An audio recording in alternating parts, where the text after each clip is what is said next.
Sorry जनाब, मैंने आपसे कुछ नहीं लिया, इसलिए असूलन आप कुछ नहीं मांग सकते, और आप तो बड़े बाअसूल आदमी हैं, है ना? सुलेमान ने कहा और इमरान ने भी इख्तियार इस बात में सिर हिला दिया कि वो वाकई बाअसूल आदमी है। मजबूरी थी। अच्छा ना दो, कल आएगा सुपर फयाज, वो तुमसे खुद ही उगलवा लेगा। चलो, और कुछ ना दो तो एक कप चाय ही दे दो। गजब खुदा का, रिस्क अल्लाह ने मेरे लिए भेजा था, झपट लिया बावर्ची ने, इमरान ने रो देने वाले लहजे में कहा और ड्राइंग रूम की तरफ बढ़ गया। सुपर फयाज से मैं खुद लिमिट लूंगा, देखा ही कैसे भगाया है, मुझे भगा रहा था। उसने सुलेमान को नीरा बावर्ची ही समझ लिया था। सुलेमान ने बड़बड़ाते हुए कहा और बावर्ची खाने के दरवाजे में गायब हो गया। इमरान हंसता हुआ ड्राइंग रूम में आ गया। सुलेमान अब वाकई बेहद होशियार हो रहा था। उसने आज जिस तरह की एक्टिंग करके फयाज जैसे शख्स से रकम निकलवा ली थी और फिर जिस तरह उसे भगाने पर मजबूर कर दिया था, उससे इमरान को बेख्तियार हंसी आ रही थी। ड्राइंग रूम में पहुंचकर इमरान कुर्सी पर बैठा ही था कि टेलीफोन की घंटी बज उठी। लो, वो आ गया सुपर फयाज का फोन, वो हजम नहीं होने देगा रकम। इमरान ने टेलीफोन इन घंटी बजते जोर से कहा। उसे कह दें कि सुलेमान सर रहमान के लिए चाय बना रहा है। सुलेमान ने बावर्ची खाने से ही जवाब दिया और इमरान ने बैठते हुए रिसीवर उठा लिया। अगर सच पूछो तो सुलेमान मेरे लिए चाय बना रहा है, और अगर झूठ बुलवाना है तो फिर सर रहमान के लिए बना रहा है। इमरान ने रिसीवर उठाते ही कहा, ये क्या कह रहे हो तुम? दूसरी तरफ से सर सुलेमान की हैरत भरी आवाज सुनाई दी। ओह, आप हैं? मैंने समझा कि सुपरिटेंडेंट फयाज का फोन है। इमरान ने हंसते हुए कहा, तुम फौरन मेरे ऑफिस पहुंचो, दफ्तर में अभी और इसी वक्त। दूसरी तरफ से सर सुल्तान ने कहा और इसके साथ ही राब्ता खत्म हो गया। कमाल है, ये तो नादर शाही हुक्म हुआ। बूढ़ों को न जाने नादर शाह बनने का क्या शौक हो जाता है। आओ जाओ, बैठो उठो, बस हुक्म ही हुक्म चलाते रहते हैं। अब एक चाय भी ना पियो। 45,000 रुपए खर्च हुए हैं, इमरान ने मुंह बनाते हुए कहा, और उठने के बजाय उसने दोनों टांगे उठाकर मेज पर रखी और ज्यादा इत्मीनान से बैठ गया। लेकिन जब काफी देर हो गई और सुलेमान चाय लेकर ना आया तो इमरान ने जोर से आवाज लगाई, अरे वो चाय के सिरी पाए गल रहे हैं। इमरान का लहजा गुस्सीला था। जरा सब्र करें, मैं नोट गिन रहा हूँ। मेरा ख्याल है फयाज साहब ने मेरे साथ फ्रॉड किया है। सुलेमान की आवाज बावर्ची खाने से ही सुनाई दी। फ्रॉड? क्या मतलब? क्या जाली नोट दे गया है? इमरान ने चौंक कर पूछा। नोट तो असली ही है, लेकिन एक नोट कम है। मैं 5 बार गिन चुका हूँ, कभी एक कम हो जाता है, कभी 2। सुलेमान ने जवाब दिया। मेरे पास ले आओ, मैं गिन देता हूँ। कम की बजाय ज्यादा ही कर दूंगा, तुम इतने में चाय बना लेना। इमरान ने बड़े प्यार से कहा। बस बस, पूरे हो गए, मैंने गिन लिए हैं, लेकिन जनाब अब मैंने इन्हें बैंक में जमा कराना है, इसलिए चाय आप बाहर जाकर पी लें। सुलेमान ने जवाब दिया। कमाल है, 45,000 रुपए में चाय की प्याली भी नहीं मिलती, हद है महंगाई की। इमरान ने बड़बड़ाते हुए कहा और उठकर बाथरूम में दाखिल हो गया। उसे मालूम था कि जब वो लिबास बदलकर बाहर आएगा तो चाय मेज पर मौजूद होगी, और वही हुआ। जब वो लिबास बदलकर बाहर आया तो गर्मा गर्म भाप निकलती हुई चाय मेज पर मौजूद थी। उसी लम्हे टेलीफोन की घंटी बजी। इमरान ने बैक वक्त एक हाथ से रिसीवर उठाया और दूसरे हाथ से चाय की प्याली। यस, इमरान ने कहा और साथ ही उसने सुर की जोरदार आवाज निकालते हुए चाय की चुस्की ली। मैंने तुम्हें बुलाया था, सर सुल्तान की गरिशदार आवाज सुनाई दी। सुर, इमरान ने पहले से भी ज्यादा जोरदार आवाज निकालते हुए चाय की चुस्की ली। जनाब आ रहा हूँ, चाय पी रहा हूँ, इमरान ने कहा और इसके साथ ही जोरदार आवाज से तीसरी चुस्की ली। यू डैम फूल, दूसरी तरफ से सर सुल्तान की चिंघाड़ती हुई आवाज सुनाई दी और उसके साथ ही राब्ता मुनक़ता हो गया। इमरान सर सुल्तान की आवाज से ही समझ गया था कि वो गुस्से की इंतहा पर पहुंचे हुए हैं, और जाहिर है उन्होंने रिसीवर क्रेडर पर रखने की बजाय उसे पूरी कुव्वत से क्रेडर पर दे मारा था। बस 2 चुस्कियों में ही भाग गए। ये हालत है आजकल के बुजुर्गों की, इमरान ने मुस्कुराते हुए कहा और उसने जल्दी जल्दी चाय पीनी शुरू कर दी। ये चाय बनाई है तुमने? यूं लगता है जैसे नीम के पत्तों का जो शानदा पी रहा हूँ, इमरान ने प्याली खत्म करके चीखते हुए कहा। शक्ल देखकर ही चाय बनाई जाती है। यहाँ आकर देखें कैसी शानदार चाय पी रहा हूँ। अब क्या किया जाए, शक्ल शक्ल की बात है। बावर्ची खाने से सुलेमान ने तुरंत जवाब देते हुए कहा और इमरान हंसता हुआ बैरूनी दरवाजे की तरफ बढ़ गया। शानदार अंदाज में सजाए हुए दफ्तर में एक मेज के गिर्द दो आदमी बैठे हुए थे। उन दोनों के चेहरों पर शदीद परेशानी के आसार नुमाया थे।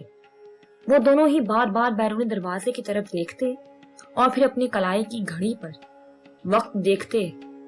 हालांकि उनके सामने दीवार पर एक इलेक्ट्रिक क्लॉक लगा हुआ था, लेकिन बेचैनी और इज़्तिराब उनके चेहरों और हरकत से पूरी तरह नुमाया था। चंद लम्हों बाद ही दरवाजा खुलने की आवाज सुनाई दी और वो दोनों इस तरह झटके से उठ खड़े हुए जैसे कुर्सियों में यकलख्त कील उभर आए हों। दरवाजे से एक नौजवान हाथ में ब्रीफकेस उठाए अंदर दाखिल हुआ। उसने गहरे रंग का चश्मा लगाया हुआ था। काम हो गया रॉजर? दोनों ने ही नौजवान को देखते ही चीख कर पूछा। नहीं, नौजवान ने सर्द लहजे में कहा और बैग मेज की साइड पर रखकर एक तवील सांस लेता हुआ तीसरी कुर्सी पर बैठ गया। क्या मतलब? दोनों ने ही इंतहाई तल्ख लहजे में कहा। यह तुम्हारी रकम इस ब्रीफकेस में है, अच्छी तरह गिन लो। नौजवान रॉजर ने उनकी बात का जवाब देने के बजाय ब्रीफकेस उठाकर मेज पर रखते हुए उनकी तरफ खिसका दिया। ये कैसे हो सकता है? हमें रकम नहीं, काम चाहिए। दोनों में से एक ने, जिसका कद दूसरे से खासा लंबा था, इंतहाई करख्त लहजे में कहा। देखें, मैंने पूरी कोशिश की, लेकिन इस कोशिश का ये नतीजा हुआ कि मेरे 6 आदमी मारे गए, 2 कारें तबाह हो गईं और अब काम होने की मजीद उम्मीद भी खत्म हो गई है। उसूल के मुताबिक तो मुझे ये रकम वापस नहीं करनी चाहिए थी, लेकिन मैं ये रकम साथ ले आया हूँ इसलिए कि मैं नहीं चाहता कि काम किए बगैर कोई मुआवजा लूं। मेरा जो नुकसान हुआ वो मैं खुद भुगत लूंगा। आप ये काम किसी और पार्टी से करा लें। आई एम सॉरी, रॉजर ने सर्द लहजे में जवाब देते हुए कहा। 6 अफराद मारे गए, कारें तबाह हो गई। क्या मतलब? क्या एक्सीडेंट हो गया है? लंबे कद वाले ने इंतहाई हैरत भरे लहजे में कहा। नहीं, कारों पर मिसाइल मारा गया है, एक हेलीकॉप्टर से, और मैंने इस हेलीकॉप्टर के मखसूस नंबर देखकर पड़ताल की है तो मुझे इत्तला मिली है कि क्रीमिया की एक एजेंसी से उसका ताल्लुक है। इसका मतलब है कि एक एजेंसी को इस काम की इत्तला मिल चुकी है और अब कम से कम मैं रेड एजेंसी का मुकाबला नहीं कर सकता। रॉजर ने मुंह बनाते हुए कहा। Red agency? क्या मतलब? तफसील से बताओ, चक्कर क्या हुआ? ये तो सीधा साधा कारोबारी मामला था, इसमें रेड या ब्लू एजेंसी कहाँ से टपक पड़ी? लंबे कद वाले ने होंठ चबाते हुए कहा। यही बात मेरी समझ में नहीं आई। रेड एजेंसी एक क्रीमिया की ऐसी सीक्रेट एजेंसी है जो इंतहाई अहम तरीन मामलात में मुलव्विस होती है। इसमें दुनिया के टॉप सीक्रेट एजेंट रखे गए हैं। वो अपनी कारकर्दगी को इंतहाई खुफिया रखते हैं। मतलूबा सामान के हसूल के लिए मैंने मुकम्मल इंतजामात कर लिए थे, लेकिन जैसे ही हमारी कारें पहाड़ी इलाके में पहुंची जहां मतलूबा सामान के सौदे के तबादले का तय किया जाना था, अचानक एक हेलीकॉप्टर फजा में नमूदार हुआ। वो हमारे सामने के रुख से आ रहा था और काफी बुलंदी पर था। क्योंकि यहाँ क्रीमिया में अदारों के अलावा वो लोगों के पास भी जाती हेलीकॉप्टर भी हैं, इसलिए फजा में अक्सर हेलीकॉप्टर घूमते रहते हैं। इसलिए हमने इस हेलीकॉप्टर को चेक ही ना किया। हम 3 कारों में थे। मैं अपने 2 साथियों समेत अगली कार में था, जबकि दरमियानी कार में मखसूस सिलेंडर रखा गया था जिसमें आग का मतलूबा सामान रखा था, और पिछली कारों में मेरे साथी हिफाजत के लिए थे कि अचानक हेलीकॉप्टर से कैप्सूल नुमा चीज उड़ती हुई दरमियानी कार से टकराई और इस कार के पुर्जे फजा में बिखर गए। इससे बिल्कुल पीछे वाली कार अचानक धमाके की वजह से गहरी खाई में गिरी और न सिर्फ तबाह हो गई बल्कि इसमें आग लग गई। 4 अफराद पिछली कार में सवार थे जबकि 2 दरमियानी कार में। हम आगे होने की वजह से इस हमले से बच गए, लेकिन दोनों कारें तबाह और 6 अफराद हलाक हो गए। हेलीकॉप्टर सिर्फ दरमियानी कार पर फायर करके आगे चला गया। मैंने दूरबीन से इस हेलीकॉप्टर पर मौजूद एक मखसूस नंबर चेक कर लिया और फिर मैंने अपने जराये से मालूमात हासिल की तो पता चला कि यह हेलीकॉप्टर रेड एजेंसी से मुतालिक है। इससे साफ जाहिर है कि रेड एजेंसी को इस सारे सौदे का पहले से इल्म था और उन्होंने वही कार उड़ाई जिसमें सिलेंडर मौजूद था। चुनाचे मैंने फैसला किया कि अब हम किसी सूरत में इस सौदे में कामयाब नहीं हो सकते। रॉजर ने तफसीलात बताते हुए कहा, लेकिन अगर रेड एजेंसी मुलविस होती तो वो सिर्फ वही कार क्यों आती, वो आप लोगों को भी लाजमन गिरफ्तार करती। लंबे कद वाले ने कहा, यहाँ क्रीमिया में कवानीन बड़े सख्त हैं। किसी शख्स को गिरफ्तार करने के लिए ठोस वजूहात और सबूत होने चाहिए, और फिर शायद रेड एजेंसी सामने ना आना चाहती हो, लेकिन मेरा आइडिया है कि हम सब रेड एजेंसी के सामने मौजूद हैं। वो हमारी निगरानी कर रही होगी, और जैसे ही इन्हें कोई सबूत मिला वो हमें गिरफ्तार नहीं करेगी बल्कि हमारा खात्मा कर देगी। रेड एजेंसी का यही असूल है, वो गिरफ्तारी वगैरह के चक्कर में नहीं पड़ती, बराह रास्त हमला करती है और बस काम खत्म। रॉजर ने होंठ चबाते हुए कहा, इसका मतलब है कि हम रेड एजेंसी का निगाहों में होंगे। लंबे कद वाले ने कहा, मुमकिन है, मैं कुछ नहीं कह सकता, यह आपका अपना काम है। रॉजर ने कहा, okay, thank you mister Roger, आप वाकई इंतहाई बासूल साबित हुए हैं, हम खुद देख लेंगे। लंबे कद वाले ने उठते हुए कहा, शुक्रिया। रॉजर ने जवाब दिया और फिर दोनों अफराद रॉजर से मुसाफा करके ब्रीफकेस उठाए उस कमरे से बाहर आ गए। ये दफ्तर एक कमर्शियल इमारत में था, इसलिए इस इमारत से बाहर निकलकर वो तेज तेज कदम उठाते पब्लिक पार्किंग की तरफ बढ़ गए, और चंद लम्हों बाद उनकी कार सड़क पर तेज रफ्तारी से दौड़ रही थी। वो दोनों भी बिल्कुल खामोश बैठे हुए थे, अलबत्ता उनके चेहरे सते हुए थे। एक चौक से मुड़कर वो जिस सड़क पर आए वो खासी सुनसान सड़क थी। वहां इक्का दुक्का कारें आ जा रही थी। उनकी कार आगे बढ़ती रही और फिर एक सुनसान जगह पर उन्होंने कार को सड़क से नीचे दरख्तों की तरफ मोड़ दिया। सड़क से काफी हटकर उन्होंने दरख्तों के जखीरे में कार रोकी और फिर वो दोनों ही नीचे उतर आए। उन्होंने ब्रीफकेस भी बाहर निकाल लिया। इसे खोलकर रकम बाहर निकालो कैप्टन आसिफ, लंबे कद वाले ने दूसरे आदमी से कहा, और उसने सर हिलाते हुए ब्रीफकेस खोल लिया और उसमें से नोटों की घड़ियां निकाल कर घास पर रखनी शुरू कर दी। ब्रीफकेस खाली को वापस कार में रख दो, लंबे कद वाले ने कहा, और कैप्टन आसिफ ने खाली ब्रीफकेस बंद करके उसे कार की पिछली सीट पर उछाल दिया। इन गड्डियों को अच्छी तरह चेक करो, कहीं इनमें कोई मखसूस आला तो नहीं मौजूद, लंबे कद वाले ने कहा, और आसिफ चौंक पड़ा। क्या मतलब मेजर अदनान, क्या रॉजर भी मशकूक हो सकता है? कैसा? कैप्टन आसिफ ने चौंकते हुए कहा। सब कुछ हो सकता है, लंबे कद वाले मेजर अदनान ने कहा, और कैप्टन आसिफ ने कोट की अंदरूनी जेब से एक जदीद अंदाज का आला निकाला और फिर उसने एक एक गड्डी उठाकर अलग-अलग उस गायकर से चेक करना शुरू कर दी, लेकिन गड्डियां महफूज थीं। ठीक है, आधी मुझे दे दो और आधी अपनी जेब में डाल लो, मेजर अदनान ने कहा, और फिर उसने झुककर चंद गड्डियां उठा ली और उन्हें अपनी कोट की जेब में मुंतकिल करने लगा। आसिफ ने भी बाकी गड्डियां जेब में रख ली। आओ अब, मेजर अदनान ने कहा और तेजी से सड़क की तरफ बढ़ गया। कैप्टन आसिफ उसके पीछे चल पड़ा। इस कार का क्या होगा? कैप्टन आसिफ ने कहा। जब तक ये पुलिस को मिलेगी हम मुल्क छोड़ चुके होंगे, मेजर अदनान ने कहा। क्या मतलब? क्या आप वापस जाना चाहते हैं बगैर पूछे? कैप्टन आसिफ ने बुरी तरह चौंकते हुए कहा। हाँ, रेड एजेंसी के मुलविस होने के बाद अब ये काम नहीं हो सकता। हम लाजमन रेड एजेंसी की निगाहों में होंगे।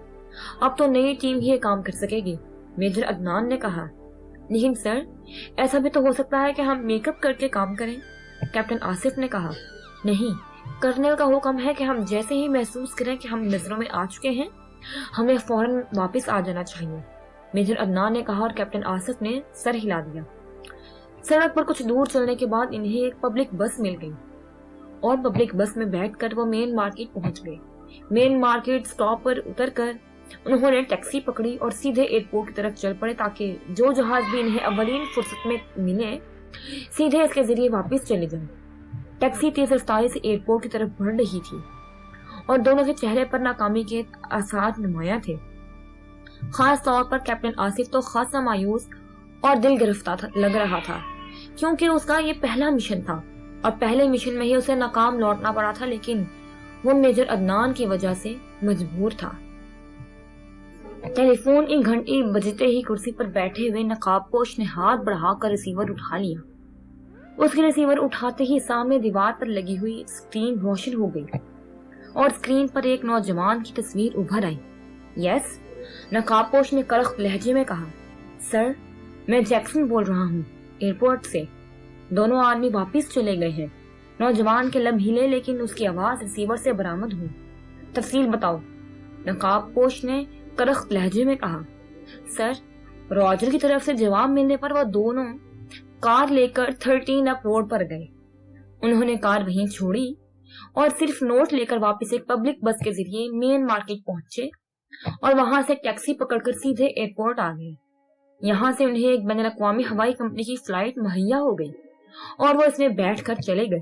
جیکسن نے تفصیلی رپورٹ دیتے ہوئے کہا۔ ٹھیک ہے، نقاب پوش نے کہا اور ریسیور رکھ دیا۔ ریسیور رکھتے ہی اسکرین بھی تاریک ہو گئی۔ نقاب پوش چند لمحے خاموش بیٹھا رہا اور پھر اس نے میز کے کنارے پر لگا ہوا ایک بٹن دبا دیا۔ بٹن پریس ہوتے ہی دروازہ کھلا اور ایک نوجوان اندر داخل ہوا۔ یس باس، نوجوان نے انتہائی معدبانہ لہجے میں کہا۔ ٹیری کو بھیجو، نقاب پوش نے کرخت لہجے میں کہا اور نوجوان تیزی سے واپس مڑ گیا۔ چند لمحوں بعد دروازہ دوبارہ کھلا اور ایک لمبا تڑنگا نوجوان اندر داخل ہوا۔ اس نے سیاہ رنگ کا سوٹ پہنا ہوا تھا۔ اس کی چال اور انداز میں بے پناہ پھرتی اور چستی تھی۔ یس باس، نوجوان نے اندر آتے ہی کہا۔ ٹیری، پاکیشا کے ایجنٹ واپس چلے گئے ہیں۔ اب تم ایسا کرو کہ راجر گروپ کے ساتھ ساتھ زیرو فیکٹری میں ان افراد کو بھی تلاش کر کے ان کا خاتمہ کر دو جو اس سودے میں ملوث تھے، نقاب پوش نے کہا۔ یس باس، لیکن اگر ان دونوں پاکیشیائی ایجنٹوں کا بھی خاتمہ کر دیا جاتا تو زیادہ بہتر تھا، ٹیری نے کہا۔ نہیں، اس کی ضرورت نہ تھی۔ یہ لوگ اس قدر اہم نہیں تھے اور پھر ان کی موت سے یہاں موجود پاکیشائی ایجنٹ چکنا ہو جاتے۔ اس طرح ریڈ ایجنسی کا نام سامنے آ جاتا، نقاب پوش نے سر ہلاتے ہوئے کہا۔ تو کیا ہوتا باس؟ اس طرح کم از کم پاکیشیا کو یہ تو پتہ چل جاتا کہ ریڈ ایجنسی ان کے مشن سے آگاہ ہو گئی ہے۔ اس طرح پاکیشیا لازماً خاموش ہو جاتا۔ ٹیری نے جواب دیا۔ بیٹھو،